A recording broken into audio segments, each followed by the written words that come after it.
ತೇಜ್ ಪ್ರಭು ನ್ಯೂಸ್ಗೆ ಸ್ವಾಗತ.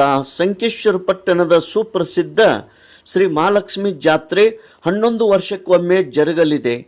ಮೇ 2027ಕ್ಕೆ ಈ ಜಾತ್ರೆಯು ನಡೆಯಲಿದೆ.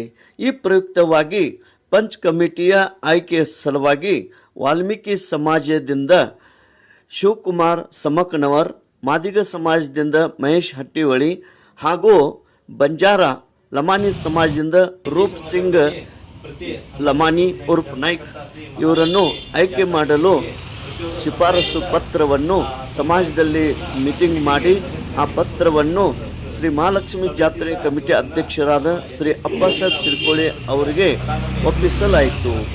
ಇದೇ ಸಂದರ್ಭದಲ್ಲಿ ಆಯ್ಕೆಯನ್ನು ಶ್ರೀ ಪಂಚ್ ಕಮಿಟಿಯು ಅಂತಿಮ ಮಾಡಲಿದೆ.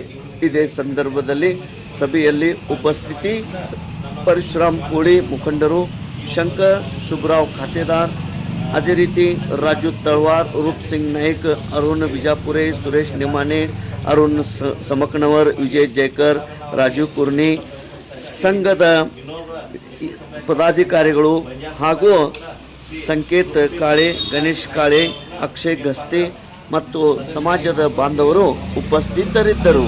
ತೇಜ್ ಪ್ರಭು ನ್ಯೂಸ್, ಸಂಕೇಶ್ವರ್. ನಗರದಲ್ಲಿ ಪ್ರತಿ 11 ವರ್ಷಗಳಿಂದ ಜರುಗತಕ್ಕಂಥ ಶ್ರೀ ಮಹಾಲಕ್ಷ್ಮಿ ಜಾತ್ರಾ ಕಮಿಟಿಗೆ ಪ್ರತಿಯೊಬ್ಬ ಸಮುದಾಯದಿಂದ ಸಮುದಾಯ ಪ್ರಮುಖರನ್ನ ಆ ಕಮಿಟಿಗೆ ಸದಸ್ಯರಾಗಿ ಇಟ್ಕೊಳ್ತಕ್ಕಂಥ ಒಂದು ಪದ್ಧತಿಯಿಂದ ಇವತ್ತಿನ ನಮ್ಮ SC/ST ಅಭಿವೃದ್ಧಿ ಸಂಘದಿಂದ ನಮ್ಮ SC/ST ಜನತೆಗೆ ವಾಲ್ಮೀಕಿ ಸಮುದಾಯದಿಂದ ಸನ್ಮಾನಿ ಜಾತ್ರಾ ಕಮಿಟಿ ಅಧ್ಯಕ್ಷರಾಗಿದ್ದ ಗೌರವಾನ್ವಿತ ಅಧ್ಯಕ್ಷರಾಗಿರ್ತಕ್ಕಂಥ ಇವರು ನಿಗದಿಯಾಗಿರ್ತಕ್ಕಂಥ ಅಪ್ಪಾಸಾಹೇಬ್ ಶಿರ್ಕೋಳಿಯವರಿಗೆ ವಾಲ್ಮೀಕಿ ಸಮಾಜದಿಂದ ನಮ್ಮ ಹೆಸರು ಶಿವಾನಂದ ಸಂಬಂಧವರು ಈ ಒಂದು ನನ್ನ ಹೆಸರನ್ನು ಅಂತಿಮ ಮಾಡಿ ಅಂತೇಳಿ ನಾನು ಜಾತ್ರೆ ಕಮಿಟಿ ಸದಸ್ಯ ಮಾಡ್ಕೊಂಡು ಅಂತೇಳಿ ಈ ಒಂದು ಸಂದರ್ಭದಲ್ಲಿ ಎಲ್ಲ ನಮ್ಮ SC/ST ಸಮುದಾಯದನ್ನು ಸೇರಿಕೊಂಡು ಇವರನ್ನ ಮೀಟಿಂಗ್ ಮಾಡಿ ಅಪ್ಪಾಸಾಹೇಬ್ ಅವ್ರಿಗೆ ಮೀಟಿಂಗ್ ಪತ್ರ ಸಲ್ಲಿಸ್ತಾ ಇದೆ. ಅದೇ ರೀತಿಯಾಗಿ ಇನ್ನೊಬ್ಬ SC ಸಮುದಾಯಕ್ಕೆ ಬರ್ತಕ್ಕಂಥ ಬಂಜಾರ ಸಮುದಾಯದವರು ಕೂಡ ಶ್ರೀ ರೂಪ್ ಸಿಂಗ್ ಕೃಷ್ಣಾಜಿ ನಾಯ್ಕ್ ಸರ್ ಅವ್ರನ್ನ ಏನಪ್ಪ ಅಂದ್ರೆ ಸದಸ್ಯನಾಗಿ ಮಾಡ್ಕೊಳ್ತೇವೆ ನಾವು ಮೀಟಿಂಗ್ ಪತ್ರ.